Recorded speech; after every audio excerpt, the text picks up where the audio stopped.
Well, it's all but set. The Eagles likely to be without their starting QB in Week 18. The question is, should we be concerned at the lack of reps? Well, Coach Sirianni just talked to the media a few moments ago and gave a little more insight on the situation, so we'll talk about that. And apparently, Sirianni could have a short leash if the Eagles don't advance far in the playoffs. Do you think that's fair? We'll get into it all, but welcome into A to Z Philly. I'm RB. Do me a huge favor. Like the video right now if you enjoy the coverage and subscribe to the show as we continue to climb. You all have been absolutely incredible, so it is very much appreciated. And I want to start off today with just a little bit of a moment of reflection here with Zack Baun. This came out yesterday, and Eagles linebacker Zack Baun, who is a Pro Bowler, by the way, we will get into that a little later here in this video. Zack Baun says that last year after games in New Orleans, keep in mind he was just a special teamers, he would go home and cry. He says, quote, "There were days in New Orleans where I came home and cried. I felt like I wasn't good anymore." And matter of fact, they talked to him after he got his Pro Bowl nomination, and he said that, there were times last offseason, or there was a time where he signed his contract and he actually laughed at the fact that there was an incentive for making the Pro Bowl. I think it was $500,000. He never thought in his right mind that he would be able to bounce back the way he did.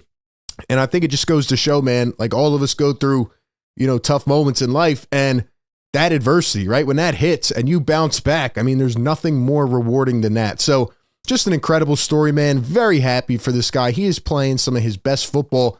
Matter of fact, he's had one of the most dominating seasons at the linebacker position, maybe for anybody in the last 5-10 years. So shout out to Zack Baun. Glad to have him here. And speaking of another dominating Eagle, shout out to Rodney McLeod. He was never the best player on the team, but he was a solid, suitable safety that really came in, understood his role, and was a great veteran presence here for 6 years and helped this team win a Super Bowl. And today he announces that he is retiring after 13 seasons. So congratulations to Rodney McLeod on a great career. And Eagle fans will always be appreciative for what he has been able to do. Okay, let's get into the real stuff, the important stuff today. Jalen Hurts is not at practice yet again. And also on top of that, Kenny Pickett is also not at the start of practice. So neither of them have practiced this week. Kenny Pickett played last week with the broken ribs. It's kind of pretty obvious that he's not going to play. But Jalen Hurts has been the talk of the town, the concussion, and he's now missed, a whole game. He missed almost a whole other game against Washington. And if he doesn't play this week, that'll be almost 3 full games that he has missed going into the playoffs. And we'll talk about the concerns and all that, but Nick Sirianni said today that Hurts is in the progress of going through the NFL concussion protocol. That's all he really said. He didn't offer up much more, but you can tell by, I guess, the vibe of his press conference, he just seems very focused on the game and doesn't want to talk much. Usually that's a bit of an indication of, hey, it's not looking too good for this guy to suit up and play. So Nick Sirianni says that he's going through the protocol. I guess this was on the worst side of concussions, which is pretty crazy when, you think about it. Everybody reacts different. But in that moment, Jalen was trying to shake off, even coming out of the game. Then he tried to rush back in, and then they took him off again. But are we concerned about Jalen Hurts and his ability to kind of find that flow? I talked about it a few days ago. I would say, yeah. I'm definitely a little bit concerned. Now, I'm not overly jumping off the bridge to the point where it's like, hey, this team is screwed. But I do think going into that week of preparation, going into that flow and just being able to find your rhythm in a game, you don't want to really do that if you have to play a tough opponent in the first round, which at this point is probably going to be Green Bay, right? You don't want them to say run out to a 7-0 or 10-0 start and Jalen's still trying to find his feel for the game. So I do think it's a bit concerning.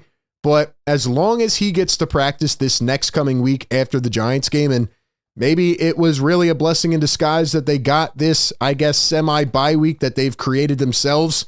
The fact that they were able to get that is huge. And if Jalen really is still recovering and not good to go yet, that's going to be very crucial. But I want to make sure he can get back in his groove. It'll be interesting, I guess, to see whether he still runs or not. I mean, I've never been the type of person to say, let's take, the running out of Jalen because I think that makes him dynamic, but he's got to slide. He has to be a lot smarter, especially in the playoffs. He cannot go down. Speaking of going down, a lot of people, are still mad about the decision to rest Saquon, but Eagles don't want him to go down. And it's weird Martin Frank says that Saquon is actually practicing today, but not AJ or Devontae. So my guess here would be that they're just trying to keep him, just going a little bit, right? Don't completely rest him. Don't throw him off of what he has been doing. Kind of just keep him in that mentality. He's not going to probably get a lot of reps today at practice, but Tanner McKee's out there, Ian Book, QB2. So that's what we're going to see. And I'll be completely honest, I've said it a lot now, but I'm excited to see Tanner McKee.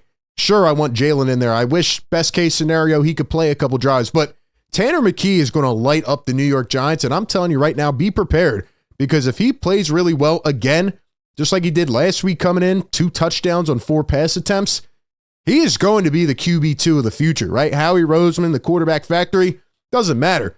Tanner McKee can play football, man, and he's going to put it on display again this weekend, and I can't wait to see how he approaches this game. I know the Giants suck, but Tanner McKee has a really good opportunity here to put his career on display. So we'll see what happens.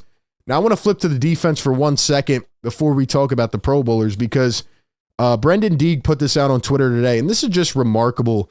Eagles resting in Week 18, but here's a look at the rankings from last year to this year.